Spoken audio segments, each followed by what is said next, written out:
So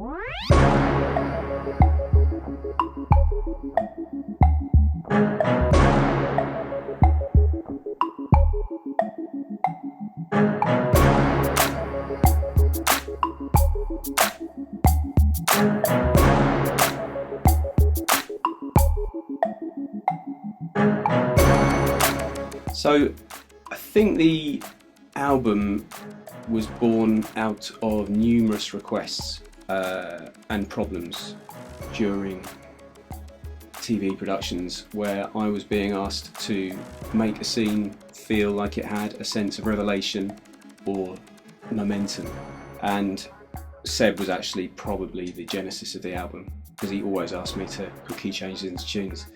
And it's just a very effective way to create a sense that you've reached a new chapter or a new part of the scene.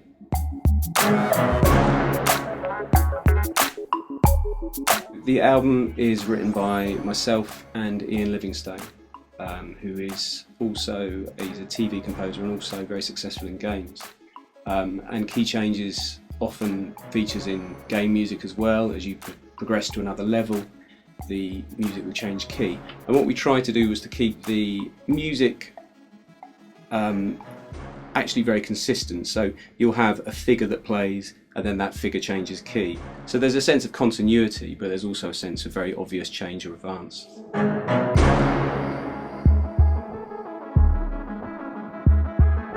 My name's Sebastian Smith, and I'm a kind of hybrid editor-director. I was a sort of an editor for over 20 years now, but about 7 years ago I kind of made the move into directing, but I still keep my hand in.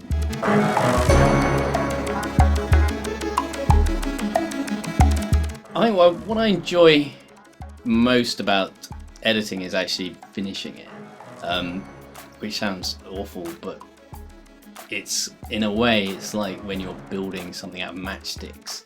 And it's only when you can step back and see the final thing that you actually go, oh, that's great.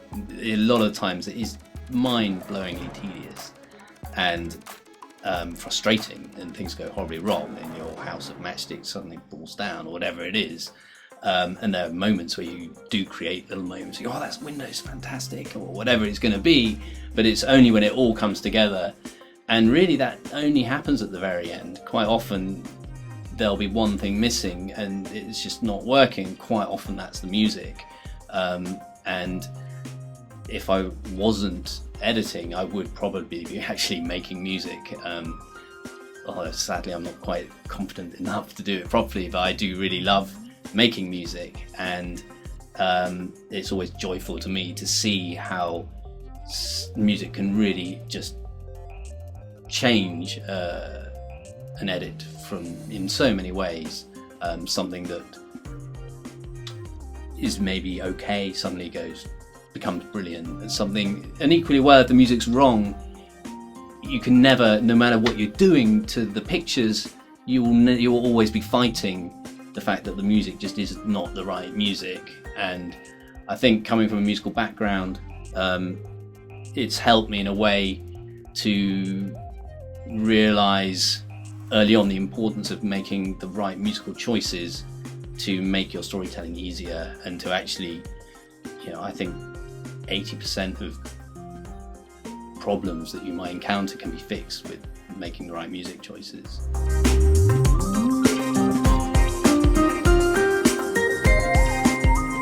You're not going to watch a scene where nothing happens. It's just, you're going to cut it out, and the music has to do something. And it's kind of not always, I can understand from a musical point of view, that's not necessarily how you'd write a song or a tune. It would, normally it would resolve.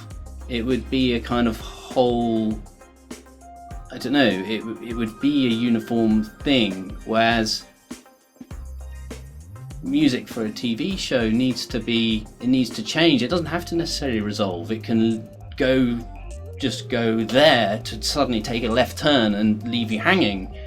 That's really difficult to find. What I normally would do is you find two tracks, and you've got to somehow find a way of, splicing those together with elegantly timed crossfade or bury that under someone's cough, or you know what I mean, and try and suddenly get that moment. But it always feels very forced. You want the scene, someone's looking through a microscope and they find a fibre, and you need that moment where people say, you're watching it. I've been so many times where you're watching that in a screening and people say, I don't really understand significance, and so their temptation is to kind of say, we need a line of commentary that says, then Bill discovers something amazing. And I mean, that's a really bad idea, because that takes away all the tension, because you're telling the viewer what they're about to see.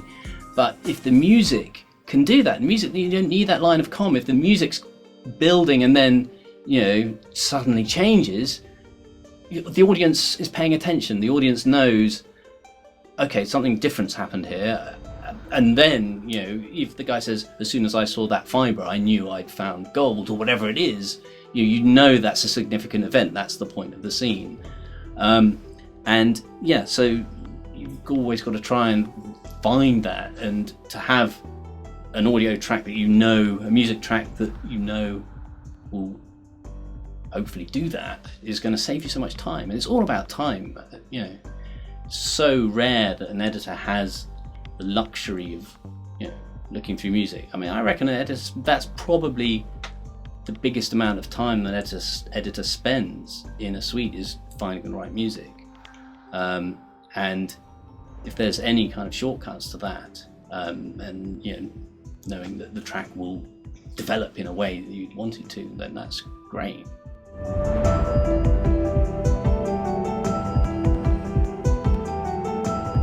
I mean, one thing that I remember doing, even when I first started editing, and being really against the clock. I remember that one of my early jobs, I had 2 weeks to cut a 1 hour show. It was just impossible. And remember just being so frustrated that these tracks, nothing happened, and actually kind of ending up resorting to kind of splicing them and pitch shifting the track up a semitone or a tone, to give it a key change upwards, that then suddenly felt like, oh, something's happened, something's changed. There's something about having a key change in a track that just gives you that feeling of momentum. It gives you something that oh, hello, it's the same track. It all feels, it's still got the same flow and everything, but it's picked up a notch. Something's happened. I think that's really useful. A really useful device that I'm always annoying composers about when I get the chance, saying, can we put a key change in? And they say, it's not ABBA, but it works.